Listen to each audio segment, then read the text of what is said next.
Hi, I'm Indy Neidell, and welcome to another exciting Great War special episode of Out of the Trenches, where I sit here in the chair of wisdom and answer your questions about the First World War.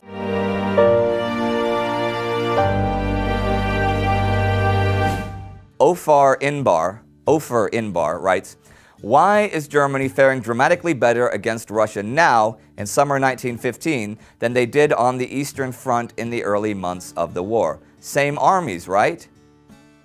Well, there are a bunch of differences.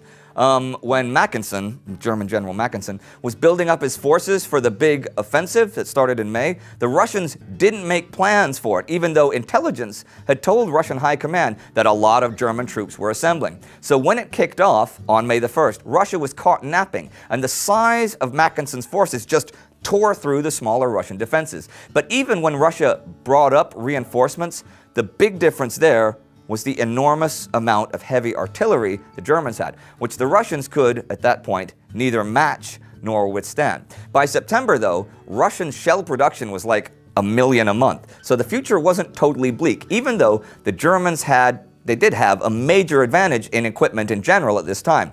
Now, many Russian troops were not even able to have a rifle until someone died and they could take his. Also, the Russian front line was the longest front line in the history of the world. And even with the enormous Russian population that, particularly at the Warsaw salient, is going to be really hard to defend. Now, once the front line had shrunk by September, it was much easier for Russia to bring up reinforcements and make counterattacks. One other thing, it was mostly just against the German center that Russia was losing. They were causing huge damage to the German right and left flanks and also to Austria, taking enormous amounts of prisoners from both countries, which were going to be really hard to replace no matter how much territory Germany gobbled up. It was a bit of a rambling answer, but I think I got the answer. Wayne Moyer writes, what is, in your opinion, the oddest member of the British Commonwealth to send troops to World War I? We've seen Indians, Canadians, and Anzacs, but some little territory had to send 1 or 2 troops. Oh, that was an interesting question.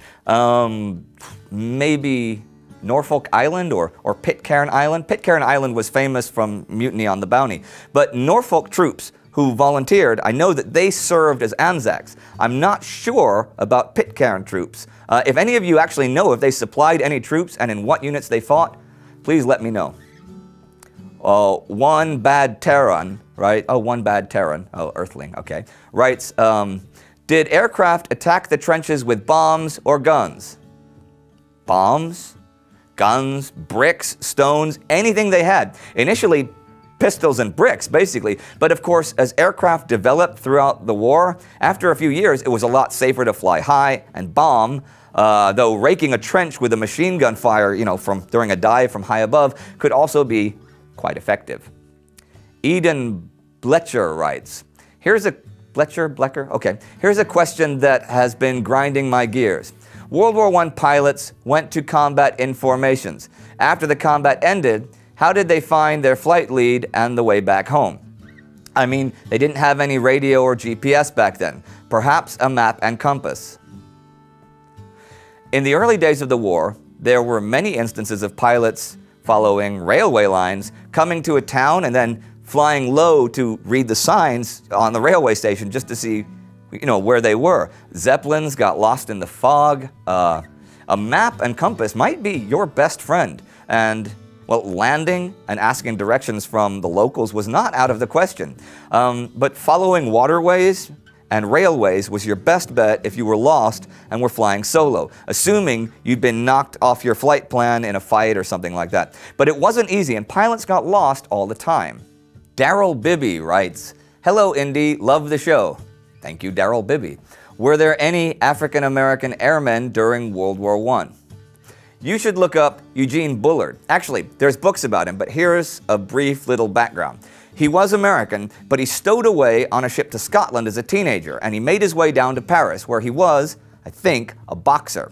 He joined the French Foreign Legion when the war broke out, because that was the only way that American volunteers could serve at the time, in French colonial troops. And in the fall of 1915, he was fighting in the Champagne offensive, where the Foreign Legion lost like half of its men. Anyhow, after being wounded at Verdun, Bullard joined the French Air Service as an air gunner and then got his pilot's license in 1917. He fought something like 20 combat missions, and when the US joined the war, they absorbed the American pilots fighting for the French into the American Air Service, but did not take Bullard because it was whites only. Pretty stupid since they're at war, but there you have it. Hey, we have an Amazon web shop which includes a Eugene Bullard book, and if you go there and buy any of the books on that list, we actually get a little bit of money. So that's another way to support us in addition to our Patreon campaign. Don't forget to follow us on Facebook. See you next time.